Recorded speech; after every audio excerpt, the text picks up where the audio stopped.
जंगल भितर गोटे छोटिया पोखरीटीए थाए। आउ सेई पोखरी को जंगलर अनेक पशुपक्षी पानी पीवाकू आसंती। ठीक से पोखरी पाखरे थाए गोटे झंकाड़िया बरगछ। से गछ उहाड़े बिलुआटीए रुहे। बिलुआटी भारी अलसुआ। निजे किछि शिकार न करी अन्यर बड़का शिकार खाइबारे तार अभ्यास हो जाइथिला। तेणु से दिन राति किछि काम न करी पर हाथ को चाहि बसुथिला। सेई गछ मूले थाई पशुपक्षी मानंकु पानी पीबार देखे। मने मने भावे एई समय बाघ आसंता कि भारी भल हुंता। ए डौलो डौलो हरिण आउ ठेकुआंकु निश्चिंत मारी खांता।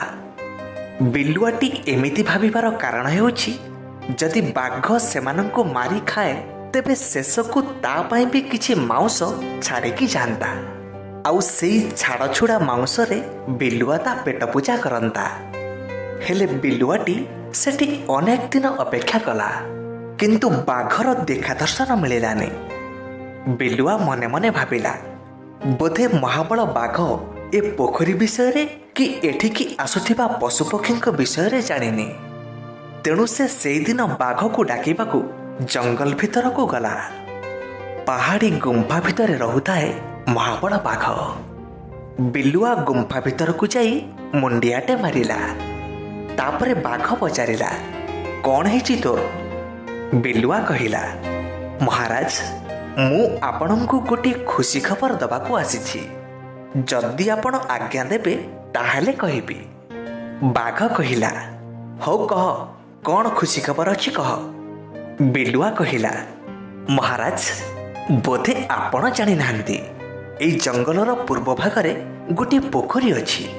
आउ सेई पोखरी को प्रत्येक दिन अनेक जीवजंतु पानी पीबाकू आसुचंती।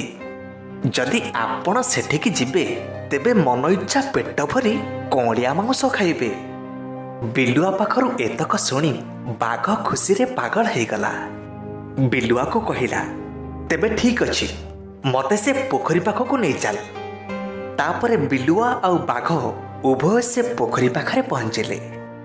बिलुआ कहिला, महाराज आपण ए गछ पछरे लुचि जांतु, देखिबे केते जीवजंतु आसुचंती। तापरे आपणकर जहा इच्छा मन भरी खाइबे। ठीक सेई दिन ठारू बाघ से गछ आड़ुआଳରେ लुचि रहे। निज पसंदर शिकार आसिले से ताको मारी खाए। आउ खाइसारिबा परे जहा बळी पड़े ताको बिलुआ मन खुशी रे खाए। एमिति किछि दिन चलिला। अनेक जीवजंतु पानी पीबाकू आसी बाघ हाबुडरे पड़ी मले। धीरे धीरे ए कथा जंगल सारा व्यापी गला। तापरे से पोखरी कूलकू आउ केही पानी पीबाकू आसिलेनी। बाघ अपेक्षा करी करी पुणी जंगल भितर को चलीगला। हेले एपटे बिलुआर बसी खाइबार बाट सबुदिन पई बंद हेगला। एथर बिलुआर चेता पशिला, केते दिन आउ अन्य उपरे निर्भर करी चलिबो। सेई दिनठू बिलुआ ता सख्य मुताबक शिकार करी खाइला।